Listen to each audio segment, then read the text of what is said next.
Bonjour à tous, on commence ce tour de la presse sportive par ce qui semble être un cri de joie de la part du journal La Provence. Le quotidien local s'enthousiasme ce matin pour l'arrivée d'André Villas-Boas à l'Olympique de Marseille. Il est là, titre le média. C'est en effet officiel, le technicien portugais sera sur le banc de l'OM la saison prochaine et pour 2 saisons. La Provence se réjouit que la direction marseillaise ait tourné la page Rudy Garcia en moins d'1 semaine. L'ancien coach de Porto et de Chelsea est déjà au travail pour l'équipe. Il est vu comme le plan de relance du projet olympien qui veut retrouver très vite les sommets. En Italie, le Milan AC a officialisé hier le début de son grand ménage après avoir loupé la Ligue des Champions. Leonardo a démissionné et dans la foulée, la direction milanaise a confirmé le départ de Gennaro Gattuso de son poste d'entraîneur. Ce matin, dans la Gazzetta dello Sport, le directeur général du club, Ivan Gazidis, donne la nouvelle marche à suivre pour le club lombard.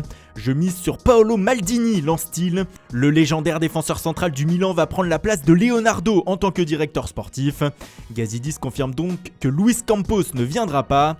Reste désormais à connaître le nouveau coach. Marco Giampaolo et Simone Inzaghi seraient en pôle selon le journal.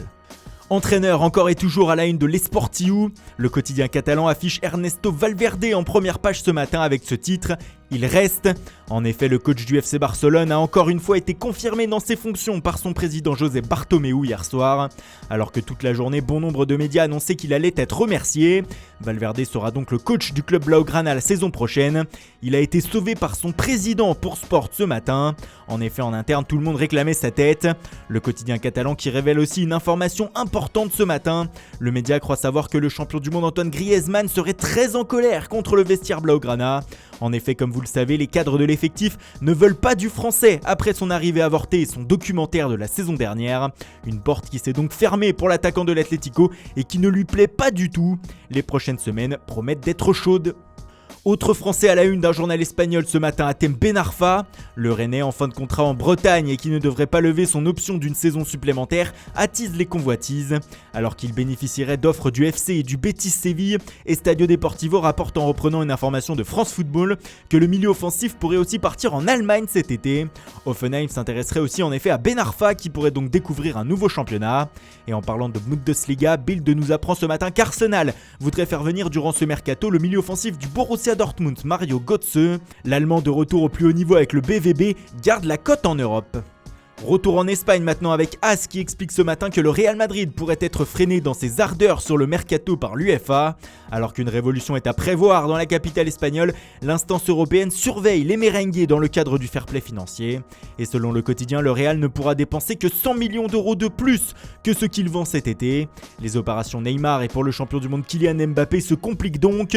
Zinedine Zidane et Florentino Pérez vont devoir vendre à de fortes sommes. Le club projetterait de récupérer pas moins de 300 millions d'euros de vente cet été, d'où le refus de laisser partir Sergio Ramos. Selon Marca, les dirigeants madrilènes auraient indiqué au défenseur central qu'ils le laisseraient partir pour la même somme que Cristiano Ronaldo l'été dernier, soit 100 millions d'euros. Et on termine par le choc de ce soir entre Chelsea et Arsenal en finale de l'Europa League à Bakou en Azerbaïdjan. Et les Blues ont bien mal préparé ce rendez-vous en étant acteurs d'un incident à l'entraînement hier. David Luiz et Gonzalo Higuaín se sont affrontés verbalement sur le pré, ce qui n'a pas du tout plu à leur entraîneur Maurizio Sarri. Le coach italien a quitté furieux le terrain en jetant sa casquette et en donnant un coup de pied dedans. Le tonnerre bleu titre ce matin le Daily Telegraph. C'est même toute la presse anglaise qui titre sur ce coup de sang ce matin. Sarri se met en colère avant la finale, lâche le Times. Même photo également une du Mirror. Pour la presse italienne, c'est aussi l'occasion d'en rajouter une couche. Pour le Corriere dello Sport, Andrea Agnelli, le boss de la Juventus Turin, sera au stade ce soir pour encore essayer de convaincre Sarri de rejoindre la vieille dame. Mais l'Italien, avant de penser à son avenir, a une finale à gagner. Voilà, c'est tout pour ce matin. Merci pour votre fidélité. Bonne journée à tous et rendez-vous dès ce soir pour un nouveau journal du Mercato.